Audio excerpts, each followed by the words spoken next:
친구들 안녕. 오늘도 우리 사도신경으로 신앙 고백 드리면서 제자훈련 신앙 시작하도록 하겠습니다.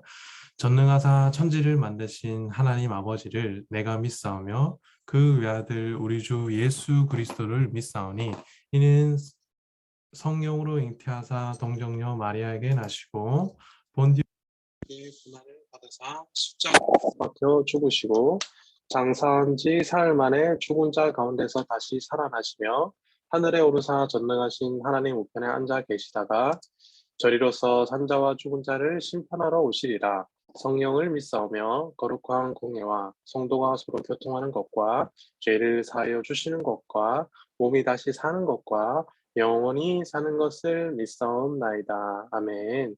우리 함께 찬양 드리시겠습니다.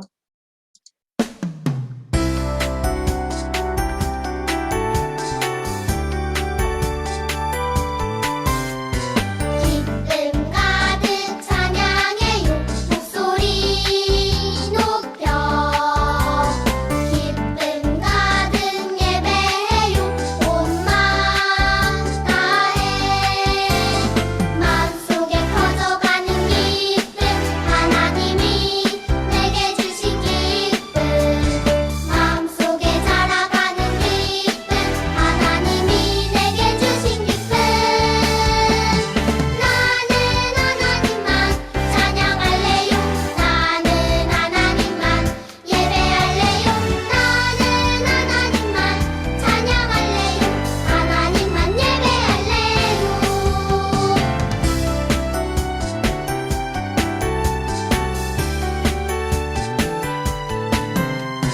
기쁨 가득 찬양해요 목소리 높여 기쁨 가득 예배해요 온 마음 다해 마음속에 커져가는 기쁨 하나님이 내게 주신 기쁨 마음속에 자라가는 기쁨 하나님이 내게 주신 기쁨 나는 하나님만 찬양할래요 나는 하나님만 예배할래요 나는 하나님만 찬양할래요 하나님만 예배할래요 나는 하나님만 찬양할래요 나는 하나님만 예배할래요 나는 하나님만 찬양할래요 하나님만 예배할래요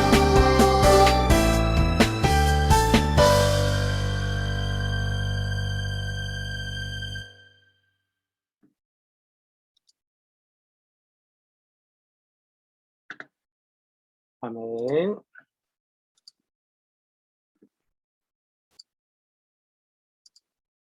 자,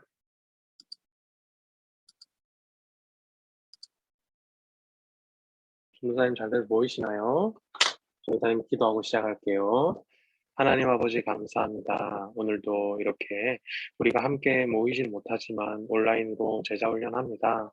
하나님 이 시간 가운데 은혜를 더하여 주셔서 하나님을 더욱더 알게 하여 주시고 또한 제자훈련을 통해서 또 하나님이 사랑이 얼마나 큰지 또한 하나님의 크고 광대하심이 얼마나 높고 그리고 귀한 것인지 알게 하는 그런 귀한 시간 될 수 있도록 주님 인도하여 주시옵소서. 예수님의 이름으로 기도드렸습니다. 아멘. 자, 오늘은 29가를 할 차례지요. 변호사님이 조금 확대하도록 하겠습니다. 자, 29가 여러분 잘 보이시나요? 우리가 사는 동안 받는 복은 무엇인가요? 여러분 우리가 신앙생활을 하면서 복 받는 것에 되게 관심이 많은 것 같아요. 우리 초등부 친구들뿐만 아니라 우리가 나이가 많으신 성도님들도 신앙생활을 하며 어떤 받는 복을 굉장히 많이 찾기도 하죠. 그렇다면 우리가 신앙생활을 하면서 사는 동안 어떤 복을 받는지 우리가 이것을 제대로 한번 살펴볼 필요가 있는 것 같아요. 우리 들어가게 한번 보도록 하겠습니다. 자, 하나님께서 준비하신 보물 상자가 있어요. 보물상자가 크다. 그쵸? 하나님께서 우리를 위해 준비하신 선물은 어떤 것일까요? 하나님께 받고 싶은 선물을 세 가지만 말해봅시다. 우리 친구들 함께 하고 있진 않지만 지금 전도사님의 이 강의를 듣고 있는 친구들은 하나님께 받고 싶은 선물 세 가지를 한번 적어 보시기 바랍니다. 제가 한번 세 가지를 여러분들이 좋아할 만한 것을 하나 골라봤어요. 첫 번째는 우리 친구들 아이패드 갖고 싶어 하잖아요. 두 번째는 아마 어떤 동물을 키우기를 원하는 친구들은 요즘에 햄스터를 많이 키운다 하더라고요. 아마 두 번째는 하나님께 받고 싶은 선물 중에 햄스터일 수도 있을 것 같아요. 그리고 세 번째는 요즘에 변신 로봇 레고가 많이 유행한다고 하죠. 우리 친구들 중에 아마 변신 로봇 레고를 하나님 앞에 받고 싶어 하는 친구들이 많을 것 같아요. 그런데 여러분, 하나님께서요, 우리에게 이것을 주시길 원하실까요? 아니면 이거보다 더 귀한 것을 주시길 원하실까요? 하나님께서 우리에게 주시는 복이 무엇인지 우리가 한번 살펴보도록 하겠습니다. 첫 번째, 여러분 다음 페이지 넘어가세요.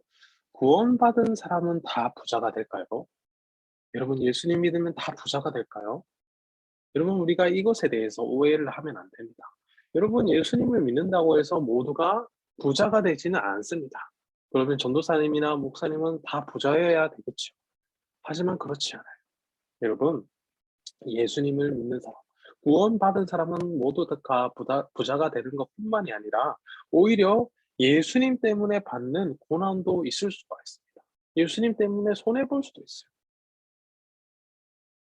그러나 여러분 그 모든 것이 내 뜻대로 이루어지지 않고 내가 부자가 되지 않는다 할지라도 여러분 우리는 구원받은 그 사실 하나만으로만 기뻐할 수 있어야 해요. 여러분 우리가 돈을 아무리 많이 가지고 있어도 여러분 우리가 천국으로 갈 때 이것을 가지고 갈 수 있을까요? 아니요, 가지고 갈 수 없습니다. 성경에도 여러분 우리는 빈손으로 태어나고 그리고 죽을 때도 빈손으로 간다라고 이야기를 하고 있습니다. 이 땅에 아무리 많은 재물을 쌓아놓고 있을지라도 여러분 그것은 죽음 앞에 아무런 의미가 없는 것들입니다. 두 번째, 여러분 구원받은 사람은 무엇을 확신하나요? 하나님의 사랑에서 절대로 끊어지지 않는다는 확신이 있습니다. 여러분 정말로 하나님을 믿고 내가 구원받았다는 확신이 있는 사람은 하나님이 나를 어떠한 상황 가운데서도 사랑하신다는 그러한 믿음이 있어요. 하나님의 사랑에서 절대로 끊어지지 않는다는 확신이 있습니다. 세 번째는 구원받은 사람은 무엇을 잃어버리지 않을까요? 여러분 구원받은 사람은 절대로 믿음을 잃어버리지 않습니다. 왜냐하면 우리가 믿음으로 구원을 받기 때문에. 우리 결론 부분 전도사님 읽어볼게요.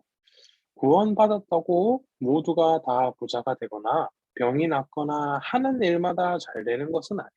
그렇습니다. 여러분 우리가 흔히 교회를 다닐 때 많이 오해하는 것 중 하나가 구원을 받으면 모두 다 부자가 되거나 병이 낫거나 하는 일마다 다 잘 된다고 생각을 하던 그런 경우가 많은데 여러분 그렇지는 않습니다. 여러분 그렇지만 구원받은 사람에게 반드시 일어나는 일이 두 가지가 있습니다. 뭐냐 하면 첫 번째는 하나님의 사랑을 확신하며 사는 것이고 두 번째는 어떤 어려움 속에서도 믿음을 잃지 않는 것이에요. 우리는 이 두 가지로 인해 절대로 구원을 잃어버리지 않습니다. 이것이 바로 구원의 확신이라는 말로 사용되기도 하죠. 자, 성구 암송 우리 함께 읽어보도록 할게요. 하나님의 나라는 먹는 것과 마시는 것이 아니요 오직 성령 안에 있는 의와 평강과 희락이다. 우리 웨스트민스터 소유리 문답 제36문 제가 읽어보도록 하겠습니다. 이 세상에서 칭이 양자됨 성호와 함께 오거나 여기서 나오는 유익은 무엇입니까? 답. 이 세상에서 칭이 양자됨 성호와 함께 오거나 여기서 나오는 유익은 하나님의 사랑에 대한 확신, 양심의 평안, 성령 안에서 기쁨, 은혜의 증가와 그 은혜 안에서 죽는 순간까지 보호받는 것입니다. 그렇습니다. 여러분 칭의 양자됨 성화 이것들 우리가 다 배웠던 것이죠. 증인은 우리가 믿음으로 의롭게 된다라는 것을. 우리는 의로운 존재가 아니지만 우리가 하나님을 믿음으로 예수님을 믿음으로 똑같이 예수님과 연합하여 우리가 의로운 존재가 된다는 것을 징의라고 하는 것이고, 양자됨은 뭐냐? 우리가 입양에 대해서 함께 공부를 했었잖아요. 양자되는 것은 우리가 하나님의 자녀가 된다는 것을 의미합니다. 또한 마지막 성화는 우리가 배웠죠. 예수님의 모습을 닮아가는 것을 성화라고 합니다. 자, 우리 다음과 99페이지. 여러분 벌써 우리가 100페이지에 다 와가네요. 너무너무 수고 많으셨습니다. 우리 계속해서 열심히 하도록 할게요. 자, 30과 소요리 분답 제37문. 우리가 죽을 때 받는 복은 무엇인가요? 우리가 죽을 때 받는 복이 있대요. 우리 친구들은 죽음이 두렵지 않나요? 죽으면 그러나 여러분 받는 복이 있습니다. 한번 무엇인지 한번 살펴보도록 할게요. 자, 밑에 들어가기 마인드 맵을 보고 사람이 죽으면 어떻게 되는지 한번 살펴볼까요? 여러분 여기에 그림이 있네요. 사람이 죽었습니다. 여러분 모든 사람은 죽습니다. 죽고 나면요, 우리의 몸은 흙으로 돌아갑니다. 그리고 우리의 영혼은 죽음 이후에 천국 혹은 지옥으로 가게 돼요. 그것은 여러분 모든 사람에게 정해진 일입니다. 자, 첫 번째, 사람은 무엇과 무엇으로 되어 있나요? 우리 창세기 말씀을 보면 알 수가 있어요. 자, 어떤 토기장이가 흙으로 무엇을 빚고 있네요. 여러분, 사람은요, 몸과 영혼으로 되어 있습니다. 그것을 어떻게 알 수 있느냐? 창세기 1장에 보면요, 하나님께서요, 사람을 흙으로 만드시고 그곳에 영혼을 불어 넣으셨다고 말씀하시고 계세요. 자, 두 번째, 여러분 우리가 죽을 때 몸과 영혼은 각각 어떻게 될까요? 몸과 영혼. 먼저 여러분, 우리 몸은요, 땅에서 이렇게 쉽니다. 쉰다는 표현이 굉장히 좋은 것 같아요. 죽은 후에 우리의 몸은 땅에서 쉬고 영혼은 하나님이 계신 하늘에서 쉰다고 합니다. 자, 여러분 이것을 잘 이해해야 되는 게 무엇이냐면 우리가 부활을 하잖아요. 이 부활은 우리가 죽고 난 뒤에 바로 이루어지는 것이 아니라 예수님이 오면 우리의 육신이 다시 부활을 하는 것이. 그전에는 어떻게 되느냐? 예수님이 오실 때까지 우리는 땅에서 쉬는 것이. 무슨 말인지 이해하시겠죠? 그리고 영혼은 하늘에서 쉬는 것입니다. 자, 3번 문제. 언제까지 그렇게 있나요? 여러분, 아까 전도사님이 이야기한 것처럼 예수님께서 이 땅에 다시 오실 때까지 우리 몸은요, 정확한 표현으로는 안식하고 있는 것이에요. 그리고 다시 오시면 우리 모든 육체는 부활하게 됩니다. 우리 결론 부분 전도사님이 한번 읽어보도록 하겠습니다. 사람은 몸과 영혼으로 되어 있어요. 하나님께서는 흙으로 사람의 몸을 만드시고 그 몸에 영혼을 불어넣으셨어요. 우리가 죽을 때 몸과 영혼은 각각 다른 곳으로 가요. 몸은 땅에서 흙이 되고 영혼은 하나님이 계신 하늘로 가요. 그리고 다시 부활할 때까지 행복하게 쉬어요. 여러분, 사람은 뭘로 되어 있다고 했죠? 몸과 영혼으로 되어 있습니다. 하나님께서는 흙으로 사람의 몸을 만드시고 그 몸에 영혼을 불어넣으셨어요. 우리가 죽을 때 몸과 영혼은 각각 다른 곳으로 가요. 몸은 땅에서 흙이 되고 영혼은 하나님이 계신 하늘로 갑니다. 그리고 다시 부활할 때까지 행복하게 쉬는 것입니다. 자, 우리 성구 암송 부분 함께 보도록 하겠습니다. 예수께서 이르시되 내가 진실로 내게 이르노니 오늘 내가 나와 함께 낙원에 있으리라 하시니라. 아멘. 낙원. 그 낙원에서 우리는 쉬게 되는 것입니다. 웨스트민스터 소요리문답 제37문. 신자가 죽을 때 그리스도에게서 받는 유익은 무엇입니까? 신자가 죽을 때 영혼은 완전히 거룩하게 되어 즉시 영광 중에 들어가며 몸은 계속 그리스도와 연합되어 부활 때까지 무덤에서 쉬는 것입니다. 부활 때까지 무덤에서 쉬는 것입니다. 여러분, 죽음은 슬픈 것 같아요. 그렇지만 우리가 이것을 구원의 관점으로 바라봤을 때 이 죽음은요, 신자에게 죽음, 믿는 우리에게 죽음은 부활을 기다리면서 그리고 행복하게 쉬고 있다라는 생각을 하시면 될 것 같아요. 자, 31가 오늘 속도가 엄청 빠르죠. 오늘 우리 친구들이 함께 하고 있지 않아서 전도사님이 이렇게 혼자 진행을 하다 보니까 굉장히 빠르게 진행이 되는 것 같아요. 그렇지만 여러분 잘 따라오시길 바랍니다. 짧게 하는 날도 있어요. 여러분들이 좋잖아요. 그렇죠? 자, 31가 소요리 문답 제 38문. 우리가 죽은 후에 받는 복은 무엇인가요? 여러분, 우리가 죽은 후에 받는 복은 무엇인가요? 죽은 후에 받는 복이 있다고 합니다. 30과하고 여러분 31과가 조금 어려울 수 있는데 이 부분 여러분 계속해서 듣다 보면 무슨 내용인지 이해가 갑니다. 자, 들어가기 볼게요. 30과에서 보았던 마인드맵입니다. 사람의 몸과 영혼이 나누어진 후에도 사람에게 한 가지 상태가 더 남아있다고 하네요. 어떤 상태인지 읽어볼까요? 자, 사람이 죽었어요. 죽음 이후에 몸이 땅으로 가고 그리고 영혼은 하나님 곁으로 간다라고 우리가 여기까지 배웠습니다. 그리고 죽은 후에 어떤 일이 일어나느냐 바로 부활이 우리에게 기다리고 있습니다. 부활, 다시 살아나는 것을 부활이라고 하죠.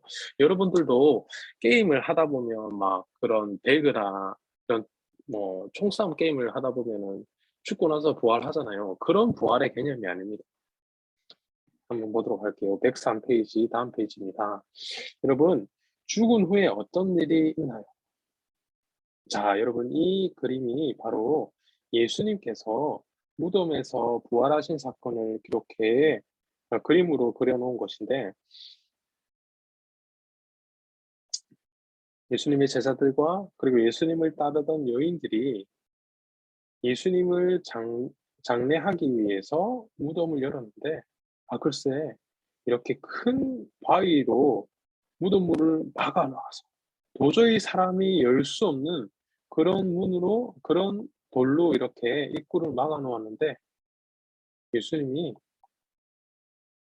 이미 부활하셔서 그 자리에 계시지 않았어요. 이 그림은 여러분 예수님의 부활을 나타내는 그림입니다. 여러분 예수님이 부활하신 것처럼 우리 역시 예수님이 다시 오실 때 부활을 합니다. 이것을 전문적인 용어로 재림이라는 표현을 쓰죠. 재림, 다시 오신다. 여러분 우리 몸은요 모두 다 흙으로 돌아갑니다. 죽기 마련이죠. 그러나 우리가 언제 다시 부활하느냐 하면 예수님이 이 땅을 심판하러 오실 때 그때 우리 성도의 몸이 다시 부활하게 됩니다. 자, 2번. 부활은 소생과 어떻게 다른가요? 이 그림을 보면 어떤 남자가 심폐소생술을 하고 있는 것처럼 보여요. 우리 친구들 심폐소생술에 대해서 알고 있나요? 갑작스럽게 심장마비에 걸린 사람을 이렇게 응급구조요법으로 심폐소생술로 사람을 살리는 요법이 있어요. 심장을 강제로 뛰게 하는 그런 마사지 같은 게 있죠. 보통 심장마비가 되면 보통 죽었다고 생각을 합니다. 그러나 이렇게 심폐소생술을 통해서 다시 살아나는 경우가 있죠. 그러나 여기서 나오는 부활과는 조금 다른 개념입니다. 여러분, 심폐소생술로 인해 살아나는 사람은 어차피 죽을 몸으로 다시 사는 것이지만 여러분 부활은요. 죽지 않을 몸으로 다시 사는 것을 의미합니다. 죽지 않을 몸으로 다시 사는 것입니다. 자, 3번 여러분 부활 이후에는 무엇이 없나요? 부활 이후에는 무엇이 없을까요? 우리가 죽지 않을 몸으로 다시 살아났을 때 세 가지가 없습니다. 첫 번째는 여러분 고통이 없어요. 우리가 지금 이 육신을 가지고 살아갈 때는요 고통이 있어요. 슬픔이 있어요. 아픔이 있습니다. 그러나 여러분 우리가 예수님이 다시 오신 이후에 우리가 부활을 할 때는 어떤 고통도 존재하지 않습니다. 두 번째는 여러분 늙어서 죽는 일이 없어요. 지금 두 여자의 그림이 보이죠? 한 여인의 그림은 굉장히 젊은 그림이고 한 여인의 그림은 나이가 많이 든 할머니의 모습을 하고 있어요. 그렇지만 여러분 우리가 부활 후에 나타날 육신은 늙어서 죽는 일이 없습니다. 노화가 없다는 말이죠. 죽음이 없는 부활이에요. 그리고 세 번째는요, 슬퍼서 눈물 흘릴 일이 없습니다. 여러분, 우리가 이 땅에 살면서 아픔이 있고 고통이 있고 또한 슬픔이 있습니다. 그러나 우리가 다시 부활을 할 때는요, 이러한 슬픈 일이 없습니다. 다음 페이지 보도록 할게요. 결론입니다. 전도사님이 읽어볼게요. 여러분, 전도사님이 읽지만 여러분들도 꼭 전도사님과 함께 같이 읽어주셔야 합니다. 아시겠죠? 성도는 계속 죽은 상태로 있지 않아요. 예수님께서 재림하시는 날에 다시 살아나요. 이것을 부활이라고 해요. 소생은 죽을 몸으로 다시 살아나는 것이지만 부활은 죽지 않는 몸으로 다시 살아나는 거예요. 그래서 부활 이후에는 아프거나 늙거나 슬픈 일이 없어요. 바로 이것이 성도가 죽은 이후에 받는 복이에요. 여러분, 아니 죽었는데 무슨 복을 받냐 하실 수도 있을 것 같아요. 그렇지만 여러분, 우리는 예수님을 믿지 않는 다른 사람들과 달리 예수님을 믿는 우리는요, 예수님이 3일 만에 부활하신 것처럼 우리 몸도 다시 부활을 해요. 그래서 그 부활 이후에는 아프거나 늙거나 슬픈 일이 없어요. 이것이 바로 우리가 받는 복입니다. 여러분이 생각하는 복의 개념과 조금 다르죠. 우리는 하나님을 믿으면 일이 모두 잘 풀릴 것 같고 어려운 일이 하나도 없을 것 같지만 여러분 꼭 그렇지는 않습니다. 예수님을 믿는 우리에게도 늘 어려움이 찾아올 때가 있고 고난받을 때가 있습니다. 그렇다면 왜 우리가 예수님을 믿을까요? 그것은 우리가 죽음 이후에 부활을 소망하며 구원받을 것을 소망하며 예수님을 믿는 거예요. 그분이 나의 죄를 대신해서 이 모든 사망의 권세로부터 승리하신 분이시기 때문에 여러분, 세상적인 복을 받길 원한다면 하나님이나 예수님을 믿기보다는 오히려 무당을 찾아가는 것이 훨씬 좋습니다. 무당은 우리의 앞날 이런 것들을 잘 봐주거든요. 그러나 여러분, 그 무당은 우리를 죽음에서 구원할 수가 없습니다. 그리고 우상숭배라는 큰 죄악 때문에 오히려 지옥으로 가게 될 확률이 매우 높아져요. 여러분, 우리가 이 땅에서 사는 삶은요, 굉장히 짧습니다. 길어봐야 100년 정도 되겠네요. 그렇지만 여러분, 우리가 죽고 난 뒤에는요, 영원한 삶을 살게 됩니다. 그때 여러분, 어디에다 투자를 하시겠습니까? 요즘에 참 투자라는 개념이 많이 나오는데요. 비트코인이나 주식 투자 이런 것들을 많이 한다고 해요. 혹은 부동산 투자도 많이 하기도 하죠. 그렇지만 여러분, 우리가 투자해야 될 곳은 바로 우리가 죽고 난 뒤에 영원한 삶에 대해서 우리가 더욱더 거기에 마음을 쏟고 또 모든 마음 그리고 재물 그리고 우리의 모든 것을 그곳에 더욱더 소망을 두었으면 좋겠습니다. 좀 어려웠나요, 친구들? 자, 성부 암송 부분 보도록 할게요. 죽은 자의 부활도 그와 같으니 썩을 것으로 심고 썩지 아니할 것으로 다시 살아나. 그렇습니다. 여러분, 죽은 자의 부활도 그와 같다고 합니다. 썩을 것으로 심고 썩지 아니할 것으로 다시 살아난다고 합니다. 여러분, 우리는 반드시 살아나요. 자, 웨스트민스터 소유리 문답 제38문. 신자가 부활할 때 그리스도에게 받는 유익은 무엇입니까? 답. 신자는 부활할 때 영광 중에 일어나서 심판날에 공개적으로 무죄를 인정받으며 하나님 크게 죄송합니다. 즐거워하면서 영원토록 무한한 행복을 누리게 됩니다. 그렇습니다, 여러분. 우리는 부활 때 영광 중에 일어나서 심판날에 공개적으로 무죄를 인정받으며 하나님을 크게 즐거워하며 영원토록 무한한 행복을 누리게 됩니다. 자, 여러분 이제 오늘 마지막 과에 도착했습니다. 32과예요, 벌써. 소일문답 제39문에서 41문까지입니다. 구원받은 사람은 어떻게 살아야 하나요? 여러분, 구원받은 사람은 어떻게 살아야 할까요? 예전처럼 내가 하고 싶은 대로 행동하고 말하고 사람 때리고 괴롭히고 그렇게 살아도 괜찮을까요? 구원받은 사람이라면 뭔가 달라져야 되지 않을까요? 밑에 여러분 들어가기 함께 보도록 하겠습니다. 자, 여러분 들어가기 보이시나요? 105페이지 하고 있습니다, 여러분. 여러분, 경찰, 소방관, 축구 선수가 있습니다. 이들이 하는 일에 줄을 그어 보도록 할게요. 만약 이들이 하는 일이 뒤섞이면 어떻게 될까요? 자, 여러분, 경찰은 무엇을 하는 사람일까요? 도둑을 잡는 사람이겠죠. 여러분도 이렇게 한번 연결해 보시기 바랍니다. 그렇다면 여러분, 소방관은 무엇을 하는 사람일까요? 불을 끄는 사람이겠죠. 그렇다면 여러분, 축구 선수는 무엇을 하는 사람일까요? 축구를 하겠죠. 여러분, 물론 경찰이 축구를 할 수 있습니다. 그러나 축구 선수보다 축구를 잘할 수 있을까요? 혹은 경찰도 불 끄기를 할 수 있습니다. 그러나 소방관보다 불을 잘 끌 수 있을까요? 아마 불 끄는 지식이 없어서 잘못하면 불을 끄다가 크게 다칠 수도 있을 것 같아요. 혹은 축구 선수가 불을 끌 수도 있습니다. 하지만 위험한 화재 현장에 들어가서 목숨을 잃는 경우도 발생될 수 있을 것 같아요. 축구 선수도 도둑을 잘 잡을 수 있겠죠. 그러나 흉기를 든 강도를 만나게 되면 이야기가 달라지겠죠. 크게 다칠 수도 있습니다. 여러분, 만약에 이들이 하는 일이 뒤섞이면 큰 혼란이 있겠죠. 자, 여러분, 경찰이 되기 위해 도둑을 잡는 것이 아니라 경찰이기 때문에 도둑을 잡는 것입니다. 여러분, 우리가 도둑을 잡을 때 경찰이 되기 위해서 잡는 게 아니라 내가 경찰이기 때문에 도둑을 잡는 것입니다. 마찬가지로 여러분 우리가 구원받기 위해 선한 일을 하는 것이 아니라 구원받았기 때문에 선한 일을 하는 것이. 여러분, 우리가 선한 일을 한다고 해서 구원받는 게 아닙니다. 구원받았기 때문에 선한 일을 하는 것이. 자, 1번. 여러분, 구원이 먼저일까요? 아니면 착한 행동이 먼저일까요? 한번 생각해 보세요. 구원이 먼저일까요? 착한 행동이 먼저일까요? 다 좋은 말 같다. 그렇죠? 여러분, 착하게 살아서 구원받는 것은 아닙니다.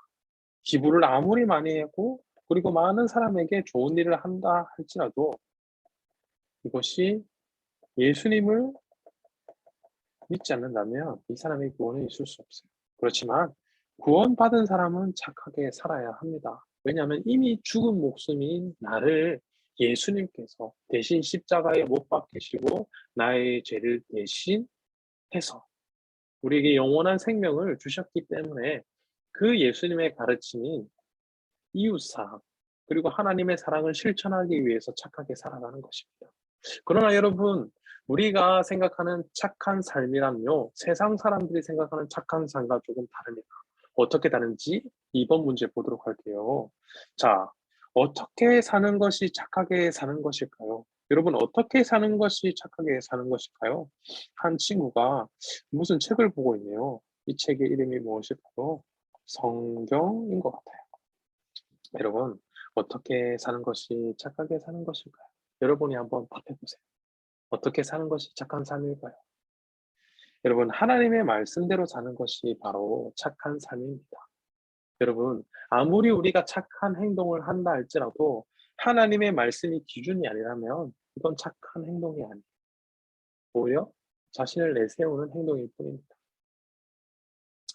자, 3번. 착하게 사는 방법은 어디에 요약되어 있나요? 이 두 돌판 어디서 많이 본 것 같죠? 사실 이 5계명은 일로 가야 정상인데 여러분 이 10가지로 된 두 돌판 어디서 많이 본 것 같지 않습니까? 그래요. 여러분 10계명대로 사는 것이 하나님의 말씀대로 사는 것입니다. 착하게 사는 법은요 10계명에 아주 잘 요약되어 있어요.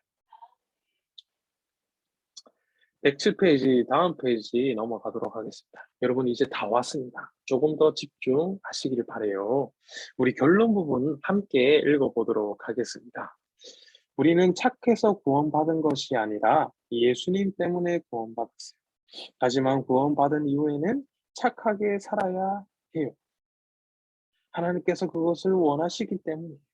그렇다면 어떻게 사는 것이 착하게 사는 걸까요? 바로 하나님께서는 착하게 사는 방법을 성경에 모두 기록해 놓았어요. 이것을 10가지로 요약한 것이 바로 10계명이라고 합니다. 10가지로 요약한 것을 바로 10계명이라고 해요. 그래서 구원받은 사람은 반드시 10계명을 지키며 살아야 해요. 다음 시간 우리 10계명에 대해서 자세히 알아보도록 할게요. 자, 우리 성구 암송 함께 읽어보도록 하겠습니다. 사람아 주께서 선한 것이 무엇임을 내게 보이셨나니 여호와께서 내게 구하시는 것은 오직 정의를 행하며 인자를 사랑하며 겸손하게 내 하나님과 함께 행하는 것이 아니냐. 아멘. 여러분 우리가 미가서를 배우면서 이 말씀 암송을 했던 적이 있어요. 여러분 오직 정의를 행하며 인자를 사랑하며 겸손하게 내 하나님과 함께 행하는 것이 바로 사람이 주께서 선한 것이 무엇임을 내게 보이신 것입니다. 바로 이것이 여호와께서 우리에게 구하시는 것이며 바로 이것이 선하고 착한 일이에요. 정의를 행하며 인자를 사랑하며 겸손하게 내 하나님과 함께 행하는 것입니다. 자, 우리 마지막으로 웨스트민스터 소유리 문답 제39문 제가 읽고 여러분 답 꼭 같이 읽어 보시길 바래요. 제39문 하나님께서 사람에게 요구하시는 의무는 무엇입니까? 여러분 답이 무엇일까요? 하나님께서 사람에게 요구하시는 의무는 하나님께서 계시하신 뜻에 순종하는 것입니다. 제40문 하나님께서 순종의 법칙으로 제일 처음 계시한 것은 무엇입니까? 답은 하나님께서 순종의 법칙으로 제일 처음 계시한 것은 바로 도덕법입니다. 제41문 도덕법은 어디에 요약되어 있습니까? 여러분 답을 한번 해보실래요? 도덕법은 10계명에 요약되어 있습니다. 그래요, 여러분 오늘도 너무 많이 수고하셨습니다. 우리가 이 제자훈련 끝내고 나서 항상 그냥 마치는 것이 아니라 내용을 다시 한번 복습해 보시고 그리고 바로 죄송합니다. 게임을 하거나 다른 일을 하기보다는 말씀을 더욱더 읽었으면 좋겠습니다. 전도사님 요즘 감기가 심해가지고 많이 힘드네요.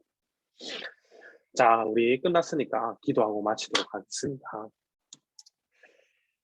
살아계신 하나님 아버지, 오늘도 우리의 아이들과 함께 제자훈련으로 말씀을 나누었습니다. 하나님, 바로 얻기는 우리 아이들이 하나님에 대해서 더욱더 알게 하여 주시고 비록 비대면으로 인해서 우리가 만나서 이렇게 직접 눈을 마주치고 그리고 서로 궁금한 것을 물어보면 말씀에 대해서 알아볼 수는 없지만 하나님 우리 아이들 가운데 은혜 더하여 주셔서 제가 한 가지 말한 것을 10가지로 깨닫게 하는 그러한 지혜를 더하여 주시고 하나님 이것이 단순히 지식적인 하나님에 대한 말씀이 아니라 정말 마음으로 이 말씀들을 깊이 새기며 조엘의 문답을 통해서 하나님을 더욱더 사랑하는 아이들로 자랄 수 있도록 주님 인도하여 주시옵소서. 예수님의 이름으로 기도드렸습니다. 아멘. 친구들 우리 토요일 날 뵙도록 할게요. 안녕.